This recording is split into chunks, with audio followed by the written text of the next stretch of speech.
اقتدار کے 3 برس IPOR کی نئی سروے رپورٹ جاری۔ پنجاب کے 45% رائے دہندگان نے کارکردگی کے لحاظ سے سردار عثمان بزدار کو بہترین وزیر اعلیٰ قرار دیا۔ یوں سروے رپورٹ کے مطابق سردار عثمان بزدار کی قیادت میں چلنے والی پنجاب حکومت باقی صوبوں سے سبقت لے گئی۔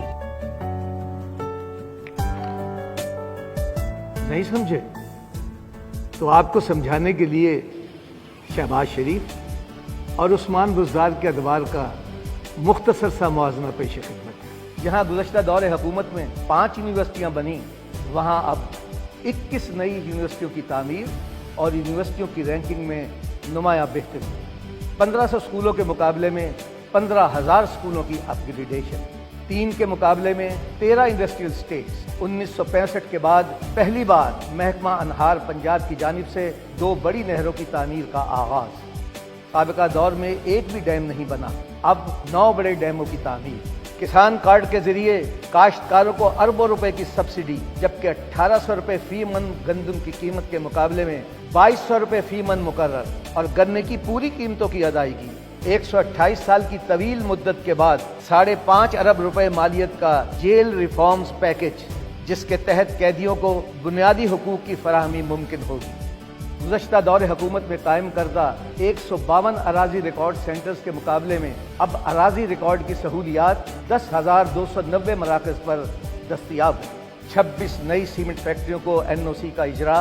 As of doing business ranking میں 136 سے 108 درجے تک ترقی۔ کیا یہ خاموش انقلاب نہیں؟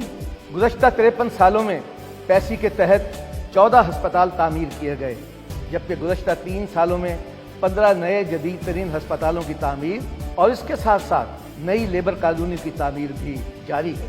اب سمجھے کپتان نے وسیم اکرم پلس کیوں کہا تھا؟ اور اگر اب بھی نہیں سمجھے تو سنیے اور سر دھنیے۔ پنجاب کی 100% آبادی کے لیے نیا پاکستان قومی صحت کارڈ کے ذریعے فی خاندان سالانہ 10 لاکھ روپے تک مفت علاج کی سہولت۔ پنجاب کے 10 بڑے شہروں میں مدر اینڈ چائلڈ ہسپتالوں سمیت 23 بڑے ہسپتالوں کی تعمیر جاری۔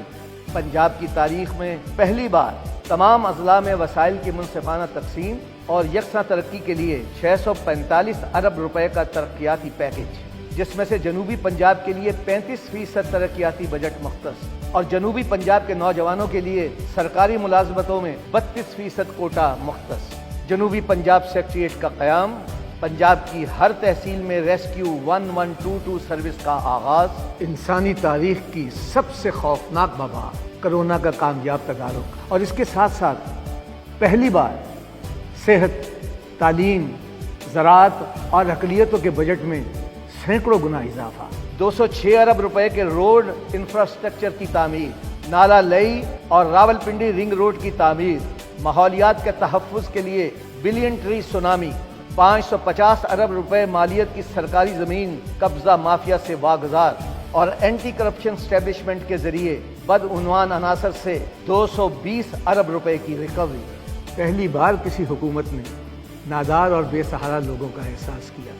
صوبہ بھر میں 94 پناہ گاہوں اور لنگر خانوں کا قیام۔ 53 ارب روپے مالیت کا پنجاب احساس پروگرام۔ پنجاب کی تاریخ میں پہلی بار شہروں کے بے ہنگم پھیلاؤ کے تدارک کے لیے بڑے شہروں کی ماسٹر پلاننگ کی جا رہی ہے۔ 21 تحصیلوں میں فراہمی و نکاسی آب کے منصوبہ جات۔ 14 تحصیلوں میں اسپورٹس کمپلیکسز۔ 37 نئے cricket grounds. 5 multi purpose gymnasium. 21 نئے ہاکی اور فٹ بال گراؤنڈز۔ لاہور، فیصل آباد، میاں والی، بہاولپور اور ڈیرہ غازی خان میں عوام کو سفری سہولیات کی فراہمی کے لیے 3.4 ارب روپے کی لاگت سے 200 نئی ماحول دوست بسوں کی فراہمی اور لاہور بس ٹرمینل کی تعمیر نو۔ پنجاب بینک کا ریکارڈ 12 ارب روپے منافع۔ پنجاب اسمبلی اور MP ہاسٹلز کی نئی عمارات کی تعمیر۔ تھانہ کلچر کی تبدیلی کے لیے اسپیشل انیشیٹو پولیس اسٹیشنز کا قیام اور تاریخ ساز پولیس مراعات پیکج۔ پنجاب کے تمام اضلاع میں پولیس خدمت مراکز کا قیام۔ میڈیکل لیگل سرٹیفکیٹ کے فی الفور اجرا کے لیے پولیس خدمت کاؤنٹرز کا قیام۔ بیرون ملک مقیم پاکستانیوں کو پولیس خدمات کی فراہمی کے لیے آن لائن پولیس خدمت مرکز global centre of forensic excellence کا قیام عمل میں لایا گیا۔ یہ سب اپنی جگہ مگر میں عثمان بزدار کی عزت دل سے اس لیے کرتا ہوں کیونکہ وہ امیر سے خندہ پیشانی سے ملتا ہے اور غریب کو گلے لگاتا ہے۔ فیض صاحب نے کیا خوب کہا ہے، جن کا دین پیروی کسب و ریا ہے ان کو ہمت کفر ملے، جرأت تحقیق ملے، باتیں نہیں کام۔